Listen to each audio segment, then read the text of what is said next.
You're overwhelmed. Everything feels hard and difficult. There's a lot of resistance, and you don't know how you're going to get out of this feeling. Every time you try and get out of it, it seems to get worse, and the problems right in front of you seem to get bigger and bigger and bigger. Never ending, spiraling us into negative thinking and actions that follow. Now today, because that doesn't sound very nice at all, sounds like a mental prison, and it's a false sense of what reality really is. And today I'm going to give you some tools on how you can anchor your way out of those moments so you don't have to stay stuck, feeling overwhelmed and feeling trapped, and take back control. Welcome back to the Uncaged podcast. It's Andy. This is episode 24. And today we're going to be talking about overwhelm and what to do when we're overwhelmed in life, and also a little backstory of how we get overwhelmed in the first place, or at least the common ways. Now, when we look at overwhelm, one of the biggest, most important things that we want to do if we're choosing to put an end to it and start to feel better is we have to change the pattern of the feelings that we're feeling and the thoughts that we're thinking. Reason why is because how overwhelm begins is we start stacking problems or perceived problems in our life and in our reality on top of each other to the point where it almost feels like it is unfixable, inescapable, and impossible to change it. So to manage overwhelm, we first must gain some level of understanding and awareness of how it comes to be in the first place, or at least some common causes. So here we go. Okay, number one, cognitive overload or mental overload. Too many tasks, thoughts, or decisions demanding attention all at once, and it can feel impossible. Multitasking or context switching is something that's going to amplify the mental clutter from all of those demands. So sometimes we overload ourselves too much when it comes to actually executing on the tasks. But the problem is we're putting way too many things on our plate, multitasking things with toes in the water on each of them if they're all little swimming pools, if you can imagine that, to the point where we can't catch up or we can't keep up with the demands of each of those. Number two, a lack of clarity. This is an important one.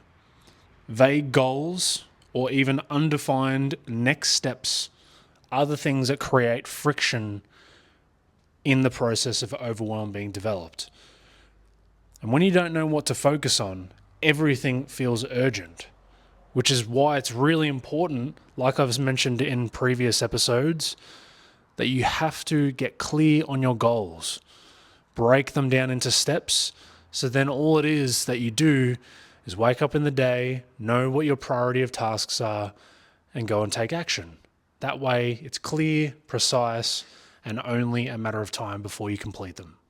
Number three, unconscious beliefs. I'm talking about things like, I must do everything perfectly, or I must be the only one that can do this work.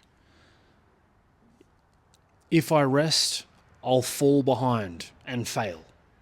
I'm not good enough unless I achieve X.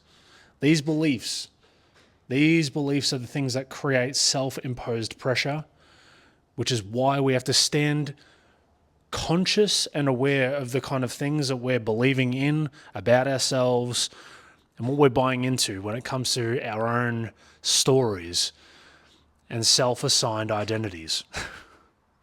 Number four, emotional buildup. Suppressed emotions like fear, guilt, shame, or even resentment are things that accumulate. And they constantly build up, building the emotional charge that ends up bleeding into tasks that you have, making them feel heavier than they actually are. So for this point, sometimes you got to take it easy on yourself, lighten up on your intensity, on how critical you are, because sometimes you might just have a lot going on in general, and that's okay. It's all about moving forward and what we're going to do next, not about repeating what we don't want, which is why we're doing all this work. Number five, disconnection from self. over-identifying with doing rather than being. Now, we have to be really careful that we're not just focused on the doing aspect of what we do. We need to focus on the being aspect, meaning the emotions that we feel are trying to teach us something. It's trying to show us a guidance system so that we can follow it and listen to it. But if we ignore it, guess what happens? It bottles up and suppresses, and to the point where it gets so full of being suppressed that it has to come out somehow, and it usually comes in the form of overwhelm. So we must listen to it rather than just always suppressing things and taking the time to give ourselves that rest. This is a good one. Number 6, nervous system dysregulation. Now, if you don't know this already, please go back once again and just watch all of my podcasts. Because it's all about not remaining in fight or flight mode, which is exactly what number 6 is here. The longer that we're in stress, it puts our nervous system into fight or flight mode. Now, that is high stress all the time, till it becomes an unconscious, programmed habit and state of being. And that can be where people are constantly feeling like they're overwhelmed and there's no way out constantly because they've wired it in over years, which is why we have to stay aware that we do not want to get to this state. And I don't know why anyone would choose to be in that state other than by accident over time of staying in the familiar, which is what I've talked about as well. But each to their own. Now, from 1 to 6 are just a couple of examples of the common ones that lead to overwhelm. Obviously, everyone's experience is different. Yours might be a completely different circumstance. However, this is the basic thing that causes the build-up of the feeling of overwhelm. Now that we've put out everything that is the common cause of why overwhelm begins, let's talk about how we can combat now overwhelm, maybe when you're in the middle of it. To do this, let's separate these combating skills and actions that we can put in place into inner and outer actions. Let's start with inner. Inner, a really easy and quick one that snaps you out of the pattern of overwhelm and the thinking and feelings, is anchor your awareness onto a single thing. A really easy one that I'd recommend that is actually quite relaxing is anchor your focus in the middle of the overwhelm as much and strongly as you can on your breath. As you're holding your focus and awareness of only your breath, breathe in deep and breathe out. Add visualization of things that are maybe healing energy or just good feelings that you're breathing in. And this begins the process of changing your energetic state of how you feel in that moment, which is really good. And doing so is going to put you back in the present moment, which is ideal because remember, overwhelm is kind of like time travel. You're in the future and you're worrying about it. The next action we can take, let's shift into the outer actions that we can take. Still inner, but we're going to focus on doing a brain dump. Now, a brain dump is to help you with all of the things that are on your mind. So sit your butt down, get a piece of paper and a pen, and write everything out on your mind. All of the tasks that are weighing you down, even if they are the impossible feeling ones, write them all down, and you're going to focus on categorizing them based on priority. Circle the priorities and scrap the things that don't matter right now, especially if they're things that you can focus on tomorrow. Let's solve the immediate present moment and get clarity. This is the biggest step that's going to help you gain a step forward of clarity to help you assist in ending the overwhelm. Now, sometimes in the middle of writing down all of these things and circling them based on priority, you might realize the thing that you scrapped weren't even yours at the start. They might have been someone else's and you took on the burden of these things. And this is why clarity kicks ass. Something else to keep in mind is that, remember, overwhelm is a feeling of a lack of control. So sometimes when we're trying to control everything, we can get overwhelmed. So a strong task when we write down our list and we circle the priorities, we've got to let go of some of these control needs just so we can get back to it. It doesn't mean that you'll never be able to handle those things that we let go of. It just means temporary, we're going to let go of a lot of them so that we can focus on maybe one or two. preferably one so that you can actually get the job done without feeling overwhelmed. And then you can come back to the things that you let go of temporarily. And I've given you a lot.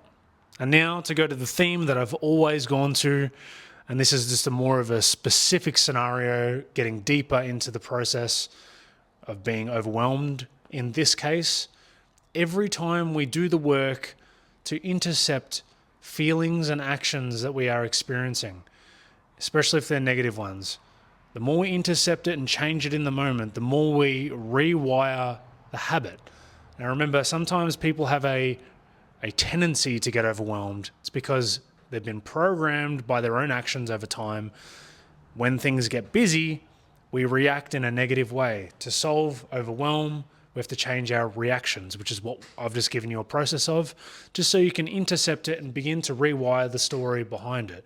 It's as simple as things like, I get to do this today versus I have to. Simple stuff like that actually makes a difference because you're rewiring your perspective of being busy or having a lot on your plate or systems you can rely on so that you can actually prioritize the steps of completing all of these things that you've got to do. So intercepting is fantastic. We're getting new habits to the point where overwhelm might actually no longer be something you experience, or at least very little in your life, which is a very good place to be. So to end episode 24 here today, pay attention to what I've given you. And if it is something that you're constantly facing, don't kid yourself and don't feel like you have to ride out overwhelm all the time. You can change it in the moment, but you have to choose. You have to choose to be the change in that moment. Otherwise, overwhelm is going to be something that plagues you because we ain't doing anything to intercept the pattern and program that we have. Change that pattern and program. It's time to change. Screw overwhelm. I will see you on the next one. Thank you for listening.